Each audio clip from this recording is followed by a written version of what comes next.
પહેલા પાતશાહ શીખ ધર્મના સ્થાપક ધન ધન શ્રી ગુરુ નાનક દેવજીનો 557માં પ્રકાશ પર્વ નિમિત્તે ઐતિહાસિક ગુરુદ્વારા નાનકવાડી, જ્યાં ગુરુ સાહેબ પધારેલા 1517-18માં, અને અહીંયાની પ્રજાને આશીર્વાદ આપેલો અને શાંતિ ભાઈચારા અને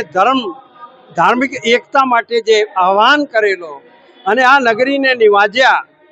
એવા ગુરુના આજે પ્રકાશ પર્વ નિમિત્તે ઐતિહાસિક ગુરુદ્વારા નાનકવાડી, ખંડેરાવ માર્કેટ, વડોદરા શહેર સંસ્કારી નગરીમાં સમૂહ સાથ સંગત, ના જાતના ભેદભાવ વર્ગ સમૂહ ગુરુદ્વારા પ્રબંધક કમિટી, નાનક નામ લેવા ધર્મ પ્રેમીજનો, અમારા વડોદરા નિવાસી ભાઈઓ બહેનો ઉત્સાહભેર અને બહુ શ્રદ્ધાપૂર્વક ભવ્ય ઉજવણી કરી રહ્યા છે। જેમને આખા વિશ્વમાં એક જ ભગવાન છે, એક જ ધર્મ છે, આની જેમને શીખ આપી એવા ગુરુ નાનક સાહેબનું 557મું જ્યારે પ્રકાશ પર્વ છે ત્યારે, અને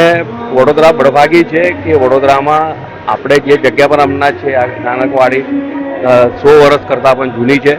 ત્યારે આજના પ્રકાશ પર્વ નિમિત્તે